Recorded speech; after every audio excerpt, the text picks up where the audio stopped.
Bonjour à tous, bienvenue sur la chaîne Comment voir plus, content de vous retrouver après une petite pause sur la chaîne. Aujourd'hui on parle de montage vidéo, ma passion, voilà, une de mes passions, regardez ce beau clavier d'ailleurs, avec lequel je fais tous mes montages. Bienvenue sur cette vidéo, on va parler montage vidéo, on va parler astuces productivité.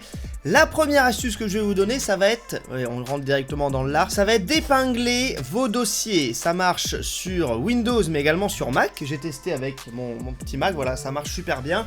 L'idée ça va être d'épingler les dossiers, ça va vous permettre de les retrouver plus facilement. Vous devez effectivement être très organisé lorsque vous faites du montage, et si vous êtes organisé, vous aurez du coup pas mal de dossiers. Et en les épinglant, on évite à chaque fois de prendre 20, 30, 40 secondes à aller chercher le dossier. Sauf que si on fait ça 100 fois par semaine, effectivement, ça nous donne des dizaines de minutes d'économiser chaque semaine. Allez, je pourrais m'arrêter là pour ces astuces parce que déjà celle-ci elle est énorme, mais on va passer à la deuxième, une astuce qui va vous éviter de perdre du temps. L'idée ça va être de bien trier vos séquences dans votre logiciel, donc en fait quand vous ouvrez Adobe Premiere, désolé si vous n'êtes pas sur Adobe Premiere, les autres astuces vous seront quand même utiles, mais en tout cas sur Adobe Premiere, l'idée ça va être de créer un nouveau chutier, et dans ce chutier vous allez mettre toutes vos séquences, puisque quand vous allez fermer une séquence par inadvertance, ça arrive souvent, surtout si le nom de votre séquence est très court, bah du coup on a la petite croix et le nom de la séquence, donc parfois quand on navigue de gauche à droite, on va avoir tendance à fermer la séquence. Dites-moi dans les commentaires si vous l'avez déjà eu. Donc si vos séquences sont dans un chutier, dans un dossier, vous pourrez les rouvrir facilement sans aucun problème. Et ça, c'est quand même bien appréciable. Troisième astuce qui vous évitera également de perdre du temps, c'est de paramétrer l'autosave. Donc je vous montre actuellement comment on fait, c'est hyper simple. La sauvegarde automatique vous permet d'enregistrer automatiquement toutes les 2, 3, 4, 5 minutes. Je vous conseille de mettre toutes les 3 minutes, c'est un bon compromis. Et comme ça, en cas de crash de votre ordinateur, en cas de crash du logiciel, vous pourrez retrouver facilement votre projet. Et faites-le, c'est très important. Prochaine astuce, ça va être d'utiliser les raccourcis clavier. Effectivement, c'est très important. Pour cela, je vais vous donner deux astuces. La première, c'est de mettre des raccourcis clavier sur les touches qui sont à gauche de votre clavier, puisque l'idée, c'est d'avoir les raccourcis clavier sur la main gauche, voilà, comme ça, et votre souris dans la main droite. Et l'idée, justement, c'est de ne jamais lever la main de la partie gauche du clavier. Si vous mettez des raccourcis clavier à l'autre bout, par exemple ici, le problème, c'est que vous allez devoir faire un mouvement, et donc on n'aime pas les mouvements, ça fait perdre du temps. Ça peut faire perdre une demi-seconde à chaque fois. Si on le fait 1000 fois dans le mois, ça nous fait perdre des tonnes de minutes. Donc l'idée, c'est de mettre tous vos raccourcis clavier sur cette partie-là de votre clavier, voilà. Après, effectivement, avec l'index, on peut parfois aller chercher le J, le U. L'idée, c'est d'avoir la majorité des raccourcis clavier dans cette partie-là. Et si jamais vous avez envie de mettre encore plus de raccourcis clavier, vous pouvez effectivement mettre des raccourcis clavier avec CTRL, avec Maj, avec Alt, qui vous permettront de toujours rester dans cette zone. Cette zone, c'est très important. Ne mettez jamais de raccourcis clavier vers ici, parce que ça vous obligera à lever votre main et à perdre du temps. Deuxième astuce, et ça me fait rire parce que effectivement, j'ai la photo d'un de mes élèves qui le fait. Ça peut sembler compliqué d'apprendre les raccourcis clavier. Ce que je vous conseille, c'est d'acheter des post-it et vous marquez un raccourci clavier par post-it et vous placez les post-it comme ça à droite à gauche sur votre écran. Mes élèves le font, ça marche super bien, ça vous permet d'assimiler très rapidement, hein. C'est comme si vous faisiez voilà, de l'apprentissage au collège ou au lycée, sauf que là c'est quand même assez simple, il n'y a pas des centaines de raccourcis clavier, il y en a une petite cinquantaine maximum, mais vous pouvez très bien vous débrouiller avec déjà 10-20 raccourcis clavier, vous pouvez déjà avoir un niveau très solide. Donc les petits post-it, et n'oubliez pas effectivement de mettre vos raccourcis clavier sur la partie gauche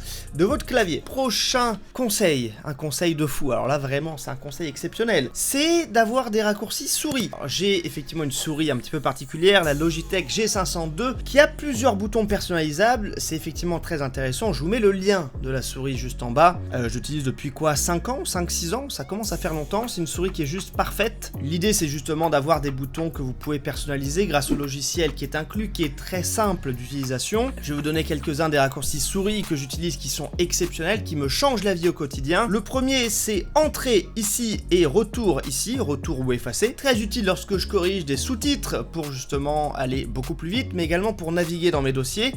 Au lieu de double-cliquer, d'appuyer sur la flèche de retour, là j'ai tout sur la souris. J'ai également supprimé, raccordé quelque part par là, voilà, ici. Et j'ai également collé les attributs et j'ai copié ici. Je pense acheter une souris avec encore plus de boutons très prochainement. Je vous tiendrai informé, ça me permettra effectivement de mettre beaucoup plus de raccourcis sur ma souris, puisque là j'ai 7 boutons personnalisables, et avec d'autres souris on peut en avoir jusqu'à 15, donc je vais étudier ça très prochainement. Mais déjà, 7 boutons, c'est déjà exceptionnel, et ça vous fait gagner un max de temps, ça me fait gagner des heures et des heures chaque mois. Le prix de cette souris c'est environ 45 €, ça peut varier, je vous mets effectivement le lien en description, c'est pas un partenariat, je prends juste une commission, et c'est très important si vous êtes également sur YouTube, de mettre des liens affiliés, vous recommandez un produit, vous aidez les les gens en présentant un produit qui est intéressant et vous touchez une commission de 3, 4, 5% sur le produit quand les gens l'achètent grâce à votre lien. Oui, parce qu'à la base, cette chaîne YouTube, c'est une chaîne dédiée aux youtubeurs et youtubeuses pour les aider à développer leur chaîne. On a un petit peu divagué sur le montage vidéo, mais on reprendra très rapidement d'ailleurs les vidéos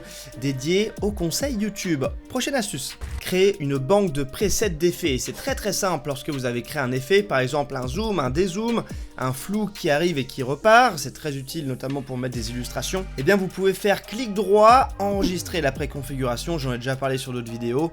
Vous vous organisez et vous allez créer une banque de presets qui vous seront très utiles au quotidien. Ça peut être tout et n'importe quoi, ça peut être une ombre, parce qu'on le sait, à chaque fois qu'on veut mettre une ombre, c'est un peu chiant, faut mettre l'effet ombre portée, ajuster, mettre du contour, enfin ouais, c'est l'enfer. Vous pouvez tout simplement faire clic droit, enregistrer la préconfiguration, vous la nommez ombre good, ombre 1, ombre 2, ombre 3, comme vous voulez, et vous avez du coup votre ombre en un clic.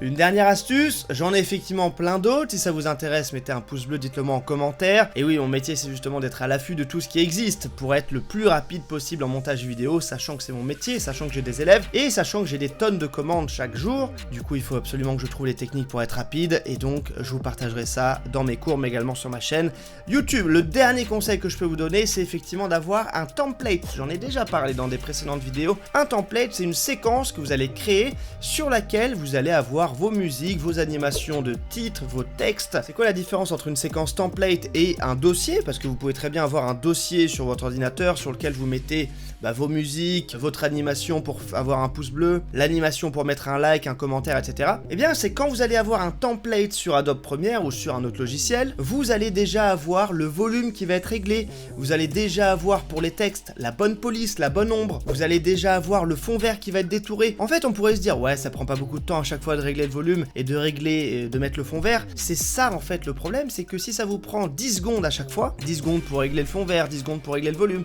eh bien, ça vous fait des heures et des heures sur la semaine et sur le mois, et à l'année je vous en parle même pas. Donc ce genre d'astuces, toutes les astuces que je vous ai données sont vraiment primordiales, utilisez-les, vous allez vraiment voir la différence et vous pourrez du coup monter vos vidéos 4, 5, 10 fois plus vite. D'ailleurs j'organise bientôt des tournages dans lesquels je vais entre guillemets me comparer à d'autres monteurs, des monteurs effectivement qui n'ont pas mes techniques, et vous allez voir la différence est juste flagrante. Je sais que je peux monter 5, 10, 15 fois plus rapidement que d'autres monteurs. J'espère que vous avez passé un bon moment sur cette vidéo. Les conseils gratuits sont toujours dispo, ça se passe en description. Si vous voulez passer à l'action et rejoindre l'accompagnement avec mes astuces et mon groupe privé, ça se passe également en description. Merci à vous d'avoir suivi la vidéo. On se retrouve très vite sur la chaîne. Ciao!